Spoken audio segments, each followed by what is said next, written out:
Muli po kami nagpapasalamat, aming Ama, sa pagkakataon, sasambahin po namin ang iyong pangalan. Dala po namin ang mga pasasalamat sa lahat po ng ginagawa niyo sa aming buhay. Kaya nga, lumapit tayo sa Diyos sa oras na ito.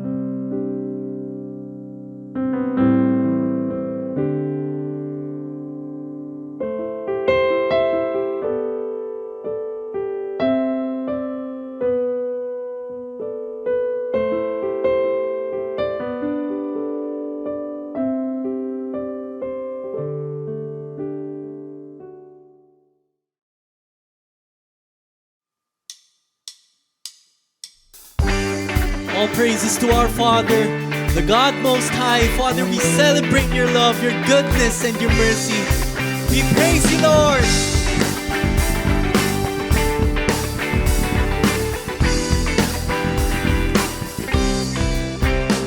For the praises of man, I will never ever stand. For the kingdoms of this world, I'll never give my heart away to shout my praise. My allegiance and devotion.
like you, only a God like you.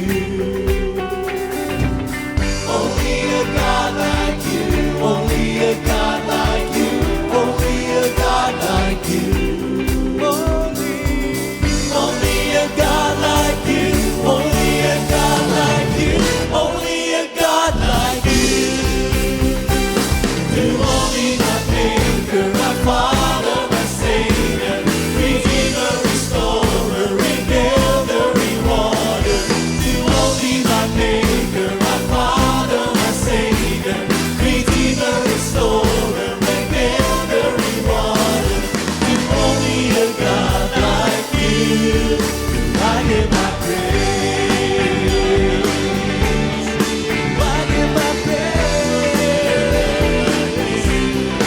I give my praise.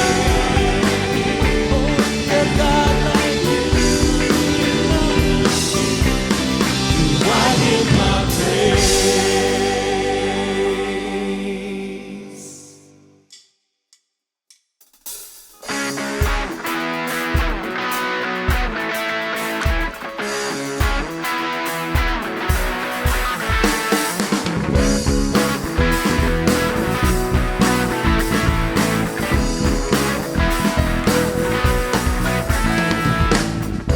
Sa iyo, Panginoon, ibibigay ang buhay. Sa iyo, Panginoon, iaalay ang lahat. Walang karapat-dapat tumanggap ng papurihan. Walang karapat-dapat awitan ng pagsamba. Hangin sa inyo, hangin sa inyo lamang, Panginoon. Hangin sa inyo, hangin sa inyo lamang, Panginoon Jesus.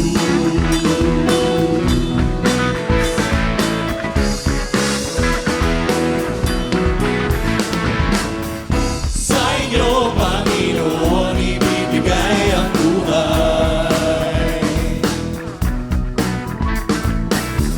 Sa inyo, Panginoon, iaalay ang lahat. Walang ibang karapat-dapat tumanggap ng kapurihan. Walang ibang karapat-dapat awitan ng pagsamba. Hangin sa inyo, hangin sa inyo lamang, Panginoon. Hangin sa inyo, hangin sa inyo lamang, Panginoon Jesus.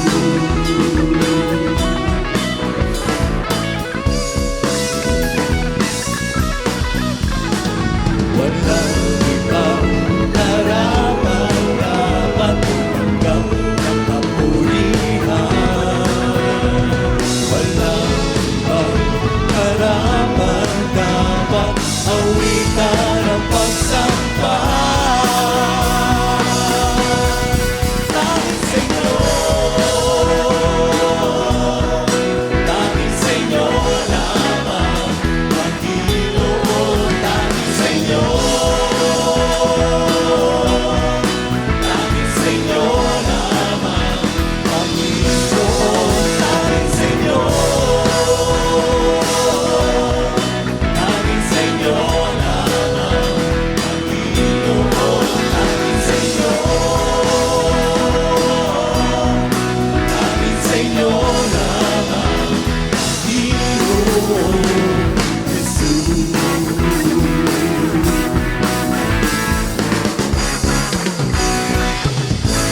Tanging kayo lamang papupurian, walang iba kaming sasambahin, aming Diyos, kundi kayo lamang.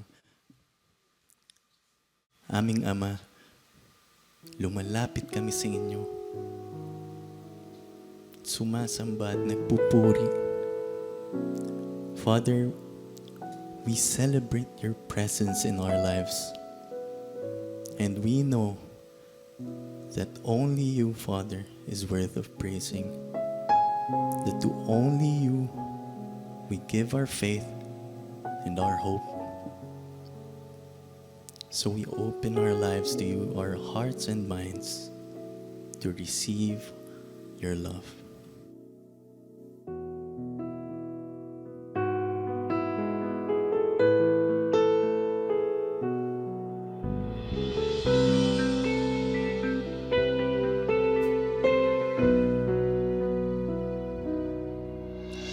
Awitin ko man lahat ng awit sa mundo, di kayang ilarawan ng kadakilaan nyo. Kulang ang lahat ng tula, kulang maging mga salita upang ihayag ang kabutihan nyo. Awitin ko man lahat ng awit sa mundo, di kayang ilarawan ng kadakilaan nyo. Kulang ang lahat ng tula, kulang maging mga salita upang ihayag ang kabutihan nyo. Wala kang katulad, wala nang hihigit sa inyo. Wala kang katulad, wala nang papantay sa inyo. Kayo ang Diyos noon pa man, maging ngayon at kailanman. Sa habang panahon, wala kang katulad.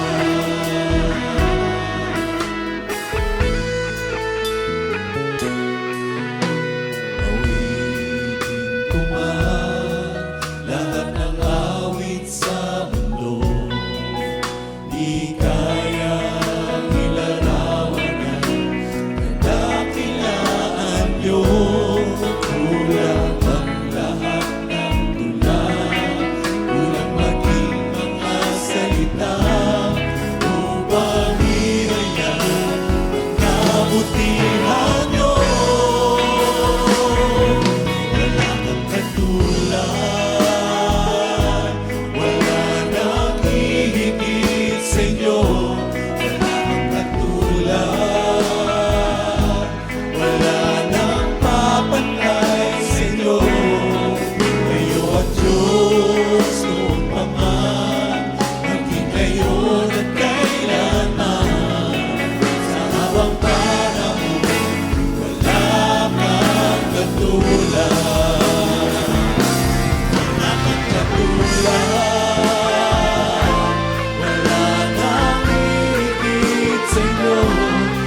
There is none like you.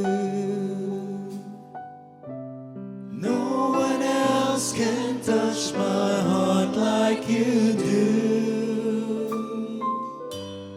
I can search for all eternity long and find there is none like you. There is none like you.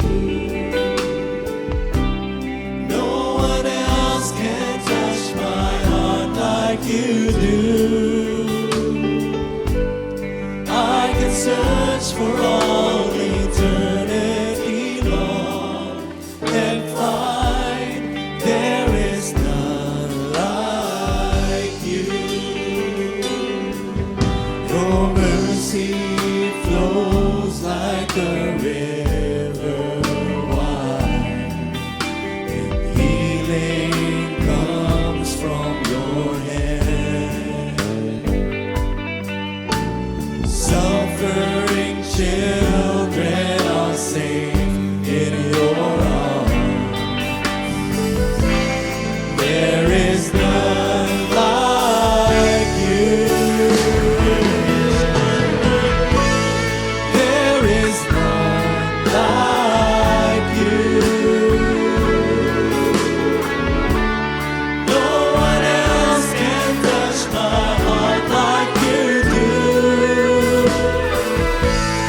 I can search for all eternity long and find there is none like you. There is none like you, Lord. No one else can touch my heart like you do. I can search for all eternity long and find there is none like you. I can search for all eternity long and find there is none. There is none. There is none like you. None like you. Father, there is none like you. Truly, you are the God Most High and we praise you. Aming Diyos, aming Ama, nagpapasalamat po kami sa inyo. Pinupuri namin kayo, aming Diyos. Patuloy namin kayong tatanggapin sa aming buhay. Father, as we listen to your message, open our hearts and minds. Panginoon, hipuin niyo po ang puso ng bawat isa. Ang inyong presensya lamang, Panginoon, ang pinagtutuunan namin ng aming puso't isip. Father, all this we pray in Jesus' mighty name.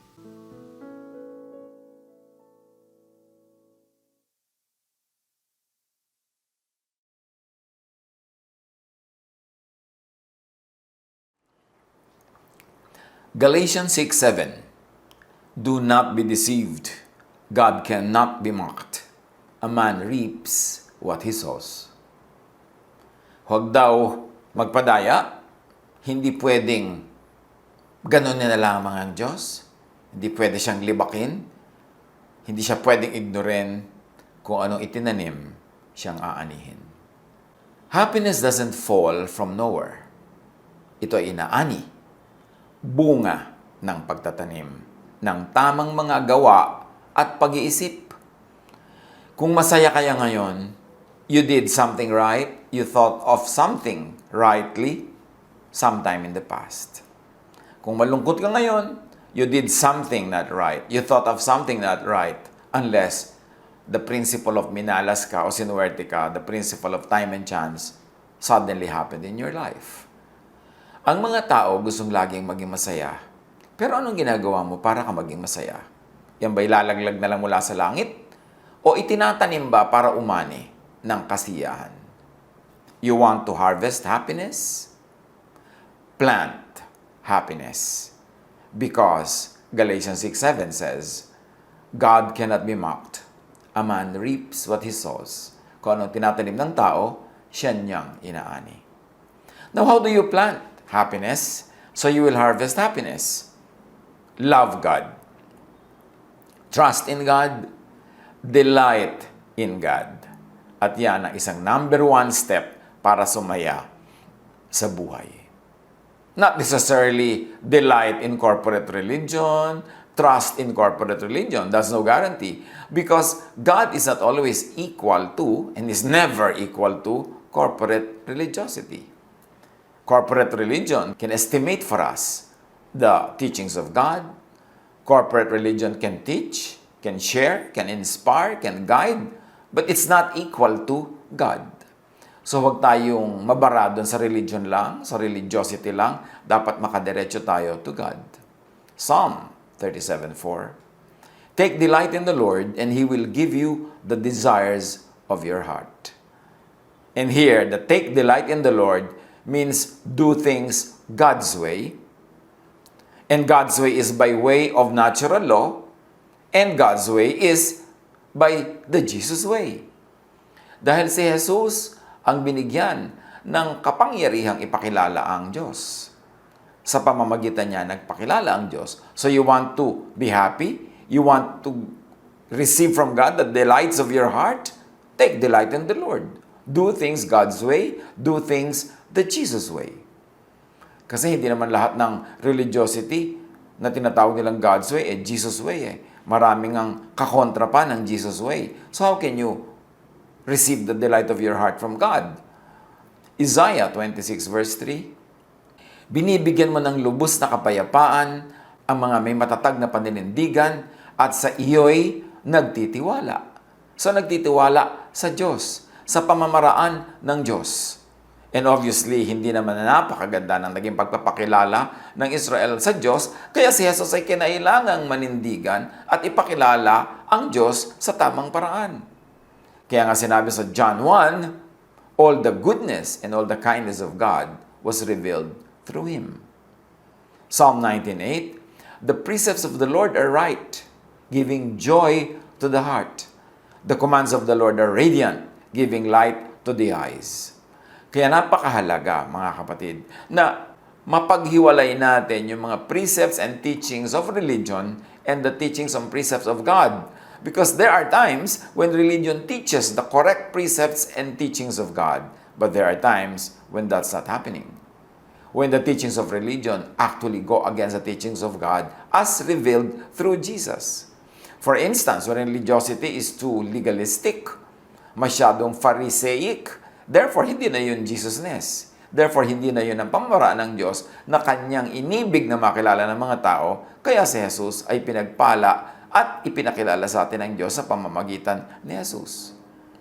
So screen all precepts and commands through the Jesus filter. Anong ibig sabihin natin na lagi natin inuulit-ulit? Lahat ng katuruan, lahat ng kautusan, lahat ng gusto nating ipamuhay, ituro, i-share sa iba, gusto nating i-observe sa ating buhay, mga kautusan, mga gawain, mga tradisyon, mga ritual, lahat yan salain sa Jesus filter. At tulad na makikita natin sa lagi kong ipinapakitang simplified illustration, kung ang salaan ay may mga butas, syempre yung kasya lang sa butas na naglulusot.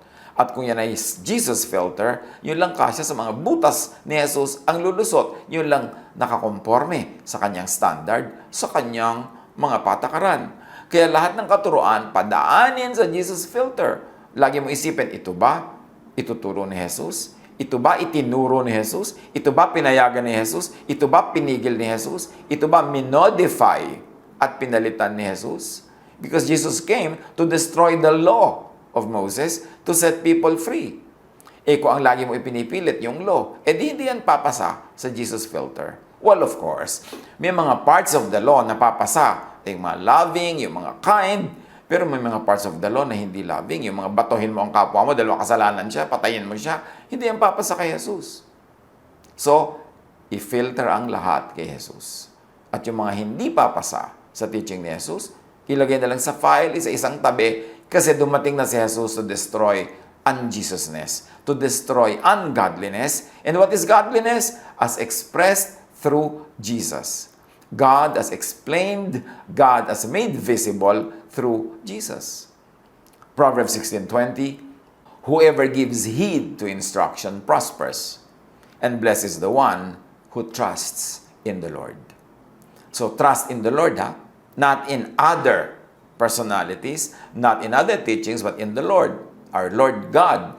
At ang pagpapakilala ng Lord God, perfect through Jesus.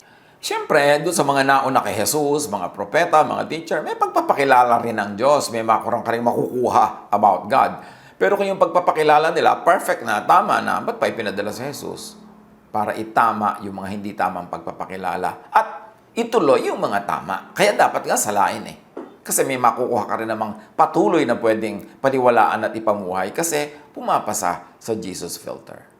Ecclesiastes 2:26, to the person who pleases Him, who pleases God, meaning who do things God's way, and God's way is by natural law, and by the Jesus way, God gives wisdom, knowledge, and happiness. You want to be happy, you've got to observe natural law. God is the author of nature. God's will ang nakalabas sa will expressed through nature. Pero yung mga mag-e-exercise ka ng super faith, hindi ka kakain, tapos gusto mo buhayin ka ng Diyos, bigyan ka ng lakas, hindi ka mag-aaral, tapos gusto mo pumasa ka sa exam, hindi ka magtatrabaho, tapos gusto mo providean ka ng Diyos sa mga pagkain at mga pangangailangan mo, you are going against natural law. Because natural law says, you harvest what you plant. And when you go against natural law, you go against the lawgiver who is God. Therefore, when you don't respect natural law, you are not godly. Kahit ka madadasalin, kahit ka religyoso, kahit sa ulo mo lahat ang verses, at kahit wala ka nang ginawa kundi magkakanta ng mga hallelujah, when you don't respect natural law, you are not obeying God, you are going against God. Because God is the author of natural law. Yung hindi ka naggagamot pero gusto mo gumaling ka. Hindi ka kakain ng masustansya, hindi ka kakain sa tama. Dahil gumagawa ka ng religious activity, tapos pag nagkasakit ka, magtataka ka dyan. Pagka hindi ka naging masagana sa buhay, dinaan mo lahat lakadadasal, kagaganito, kagaganon. Pero wala kang hanap buhay, wala kang income, tapos sasabihin mo, God will provide, tapos hindi ka nabigyan, magtatampo ka sa Diyos. You've got to do it the natural law way because God is the author of natural law. How else do you plant happiness? So you'll harvest happiness. Put others before yourself, above yourself. Merong sinasabi ang science tungkol sa pagbibigay. Making others happy benefits your heart, mind, and feelings, and even thoughts. When people give to charities, it has been studied, it activates regions of the brain associated with pleasure and trust, creating a warm glow effect, also known as giver's glow. Yan ay napag-aralan ng maraming branches of science. Yung mine-measure nila ang nangyayari sa iyong brain, sa iyong mga blood pressure, sa iyong buong katawan. At yun daw gumagawa ng mabuti sa kapwa, nagkakaroon ng giver's glow. Pagka, siyempre, ang pagbibigay ay taos-puso. Bumubuti ang iyong kalusugan, sumasaya ka, and it becomes good for your health. Acts 20:34-35. Alalahanin natin ang mga salita ng Panginoong Hesus. Higit na mapalad ang nagbibigay kaysa tumatanggap. At marami nagtatanong, namimiloso po, paano naman ako naging mapalad? Ako na ngayon nawalan. Siyempre, ang mapalad yung tumanggap. Why will it be more blessed to give than to receive? Wala naman ako natanggap. Ayan, even science tells us. Pag heartfelt, pag taos-puso, pag totoo ang pagbibigay, ang effect niyan sa iyong blood pressure, ang effect niyan sa iyong emotion, ang effect sa iyong kalusugan is to your benefit. So the giver is the recipient. Mapalad ang nagbibigay kaysa tumatanggap. So gusto mong sumaya, maging mapagbigay ka. Kasi merong saya na tanging ang mga givers lang ang nakakaranas, nakakaalam at nakaka-enjoy. Proverbs 11:25, a generous person will prosper. Whoever refreshes others will be refreshed. Bakit na naman? Para ka sumaya ay maging mapagbigay ka. bukod dun sa nakikinabang ang iyong health, ang iyong emotion, ang iyong spirituality, meron pa rin isang law at work. The law of balances. Because the universe works in perfect balance. Hindi pwedeng may debit, tapos may credit, tapos walang zero balance. Kailangan balance yan. So, ang mapagbigay, tumatanggap. Ang malaking magbigay, malaki ang tatanggapin. Yung malaki ang bait, malaki rin ang kabait ang tatanggapin niya. Because a generous person will prosper. Whoever refreshes others will be refreshed. You want to be refreshed? Unahin mong i-refresh ang iyong kapwa. Hindi papayag ang universe na hindi mag-balance, hindi papayag ang universe na may utang siya sa'yo. Sino man, ano man ang ginawa mong mabuti sa kapwa, ibabalik sa'yo ng universe. Mas marami pa. Because God is no man's debtor. Hindi papayag ang Diyos na may utang siya sa tao. Kaya pag nagbigay ka sa iba, nagbigay ka sa nangangailangan, di ba? Sabi ni Jesus, ang sabi ng Diyos, pag nagbigay ka sa mga nangangailangan, sa akin ka nagbibigay. Therefore, pag nagbibigay ka sa nangangailangan, nagbibigay ka sa mga mabubuting gawa, nagbibigay ka sa Diyos, papayag ba ang Diyos na ikaw ang giver at hindi siya? Therefore, ibabalik niya lahat. Kung hindi man niya ibinalik agad, nauna na siya nagbigay, kaya ka nga nakakapagbigay. Kaya, you want to be happy? Be a giver. Be a generous person. Give to very good works. Give to deserving people. And also give to needy people who may not be deserving. How else do you plant happiness so you will harvest happiness? Pursue and keep peace. Dapat ang lagi mong hinahanap ay kapayapaan with other people, katahimikan sa workplace, katahimikan sa neighborhood, kapayapaan with family, kapayapaan with everybody na pwedeng gumawa ka ng kapayapaan. Because peace brings about happiness. Proverbs 12:20, those who promote peace have joy. Proverbs 15:30, light in a messenger's eyes brings joy to the heart, and good news gives health to the bones.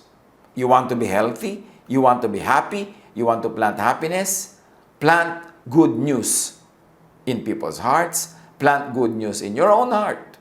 Do not dwell on bad news. And do not be a news reporter from hell. Yung gusto mong sumaya, di ba? Magpasaya ka ng kapwa. Kasi yung ginagawa mo sa kapwa, babalik sa'yo. Pero kung hindi ka nagpapasaya ng kapwa, in fact, nagpapalungkot ka, nananakit ka ng kapwa, di sasaktan ka rin ng universe o ng ibang tao. Hindi ka nagpapasaya, di wala rin magpapasaya sa'yo. Bakit may mga taong tuwang-tuwang sila ang tagapagdala ng bad news? Yung pag may namatay, sila agad ang kauna-unahang magkakalat ng balitang may namatay. You really enjoy bringing this news to people? Ako, sa ganyan, kung hanggang maaari lang sana, hindi ako ang pagmula ng balita. Hindi na ako nagbabalita. Because I don't want to be the bearer of the sad news. Tuloy ito yung makikita ng tao, may text ka sa kanila, may message ka, sabi na, ay, bad news na naman ito. Kasi itong taong to mahilig magdala ng bad news. Bakit may mga taong hilig mag-share ng mga nakakatakot, mag-share ng mga nakakagulo, nakakagalit? Sinisira nyo ang emosyon ng iba, di may sisira din sa emosyon nyo because you harvest what you plant. Kung pwede natin ipagtanggol ang kapwa mula sa bad news na hindi naman niya kailangan malaman to survive, ipagtanggol na lang natin. Bago tayo mag-share ng bad news, ng sad news, ng scary news, itanong muna natin, kailangan ba niya itong malaman para siya maiiwas sa gulo, para siya magkaroon ng buhay? O hindi naman kailangan. So kung hindi kailangan, bakit ko pa siya guguluhin? Bakit ko pa siya tatakutin? For instance, do not dwell on bad news. You want to harvest happiness? Plant happiness? Seek and practice wisdom. Because wisdom is happiness. Proverbs 3:18, wisdom is a tree of life to those who embrace her. Happy are those who hold her tightly. Magpakatalino.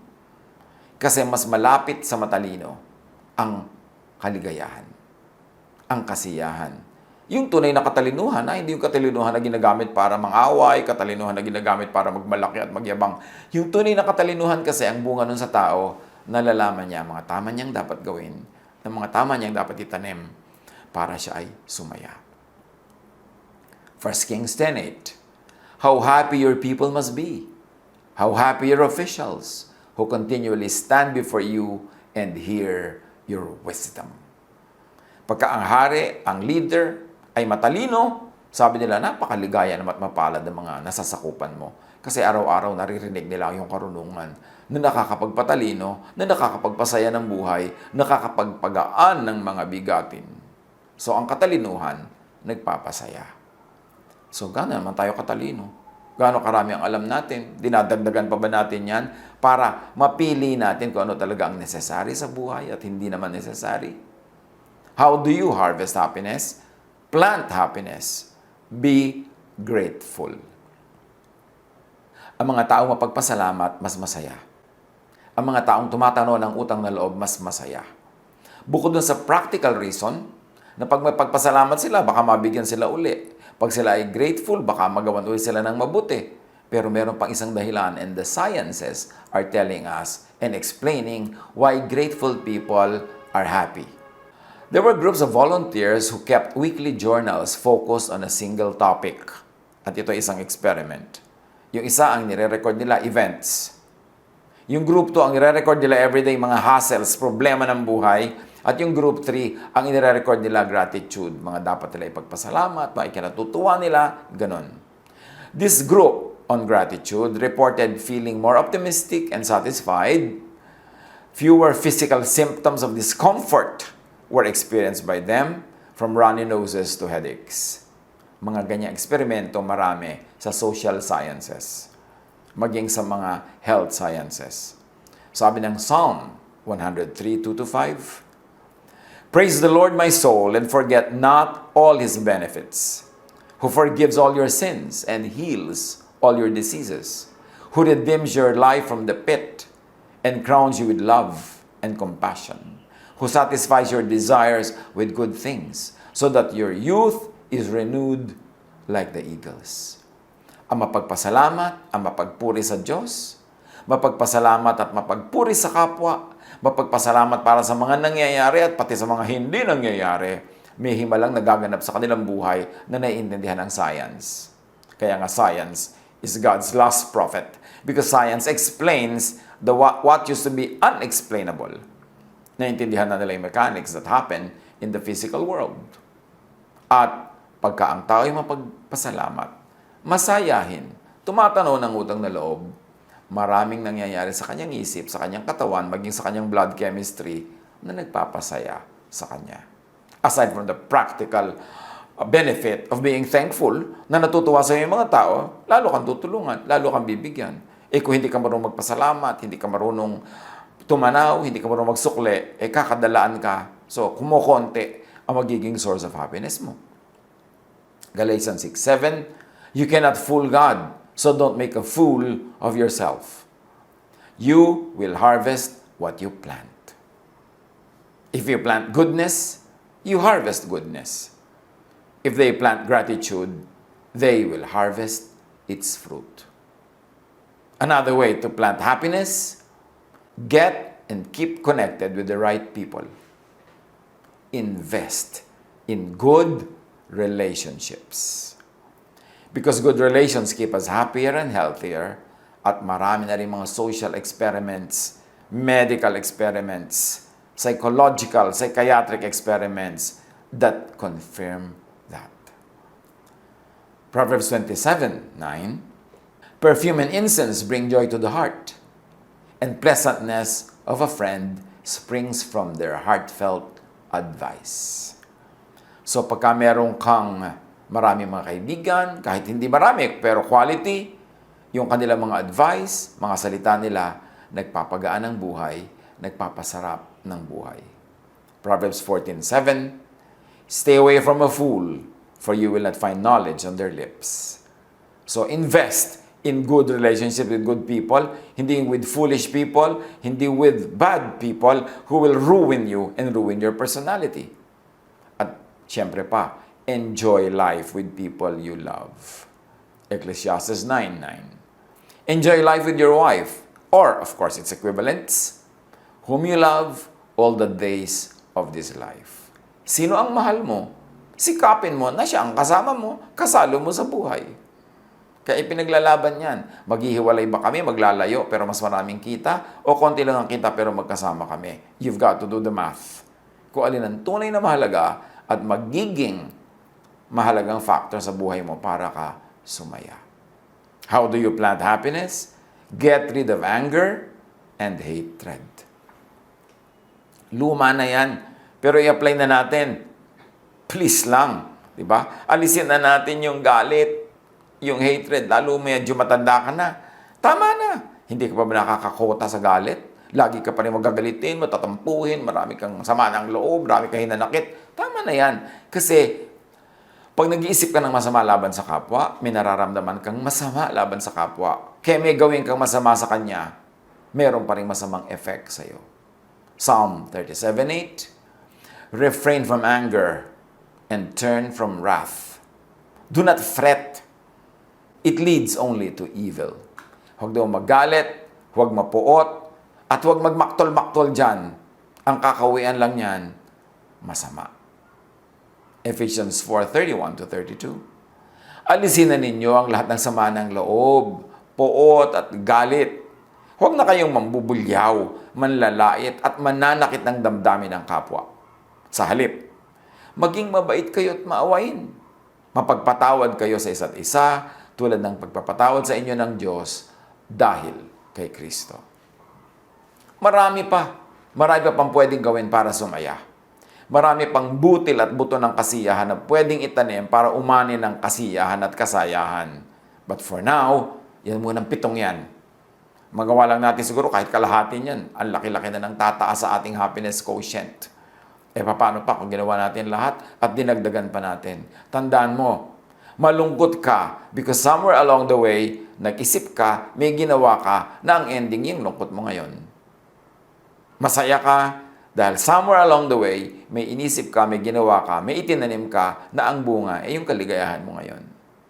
At habang tayo ngayon dito sa present na ito, nagtatanim pa rin tayo para sa bukas, para sa next week, next month, next year, sa mga darating na panahon. Anong itinatanim natin? Happiness ba o loneliness? Nag-i-invest ba tayo to be happy? Or foolishly investing to be lonely at the end? Or in the end? Ano talaga ang itinatanim natin? Tandaan nyo, ang inaani, yun kasi ang itinanim. Consciously, prayerfully, wisely, plant seeds of happiness so that you will harvest fruits of happiness in your life. God bless us all.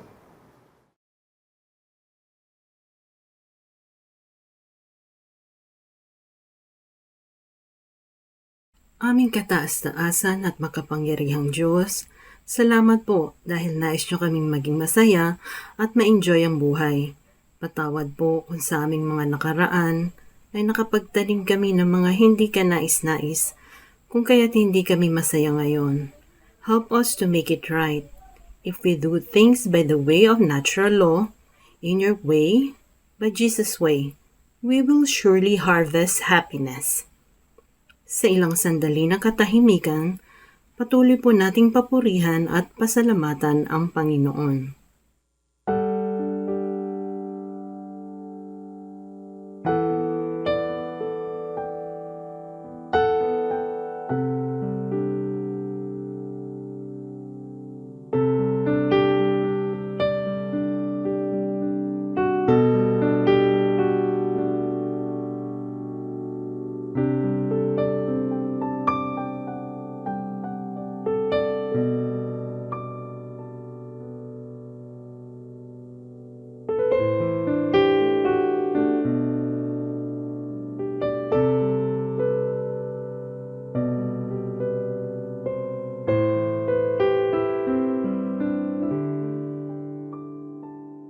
Panginoon, salamat po sa mga blessings at enjoyment na aming natanggap at matatanggap buhat sa inyo.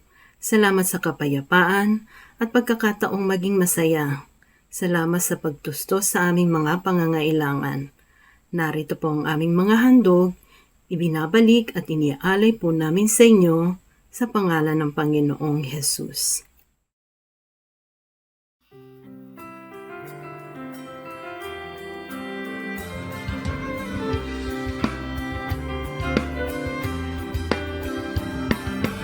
Aking mga kamay,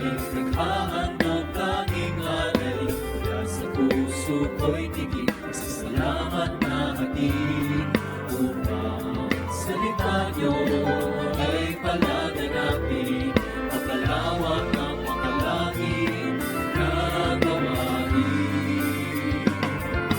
Tinig na umaawit, patuloy ang inihahatid sa salamat ang sinasabi, ang talakay walang pagin.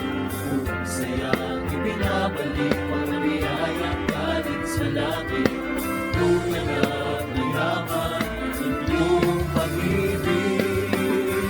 Ang aming alay, O Diyos, ay tanggapin. Handog na pinakamahina, ang aming dadalhin. Lahat ng ito'y sa inyo dinamdalin. Manalaan tungo sa inyong gawain. Ang aming alay, O Diyos, ay tanggapin. Handog na pinakamahina, ang aming dadalhin. Lahat ng ito sa inyo dinamdalin. Nakalaan tungo sa inyong gawain.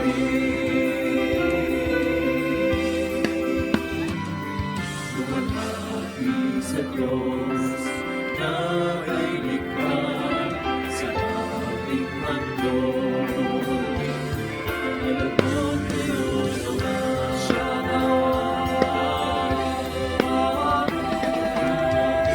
Siya nawa.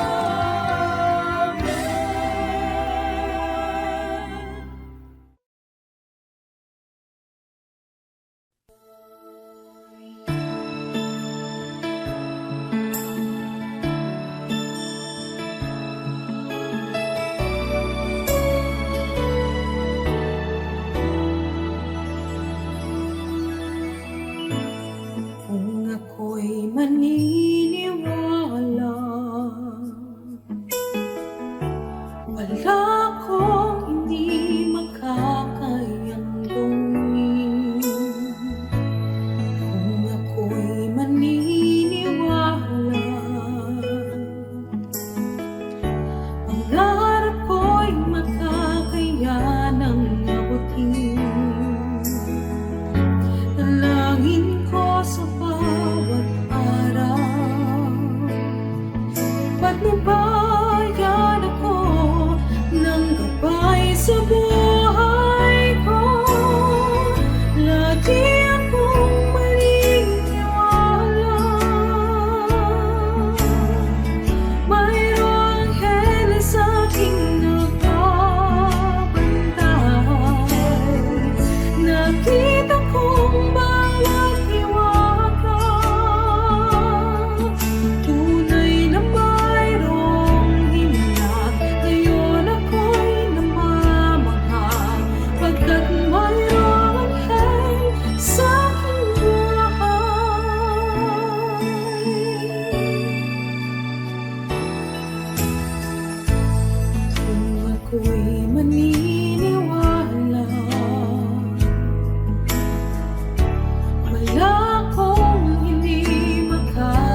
Maraming salamat po, Ama, dahil napakabuti mo sa buhay ng bawat isa sa amin.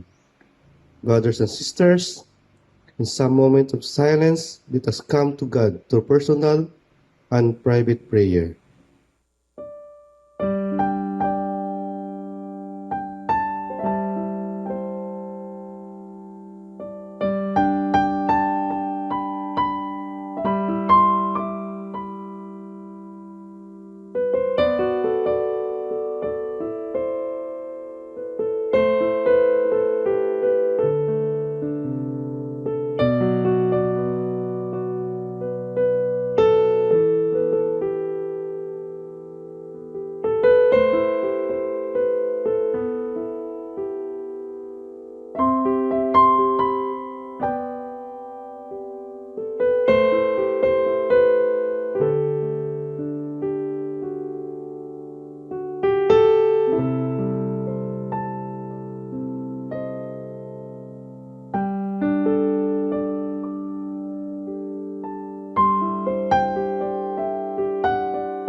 And now, my dear brothers and sisters, may the strength of God sustain us. May the power of God preserve us. May the hands of God protect us.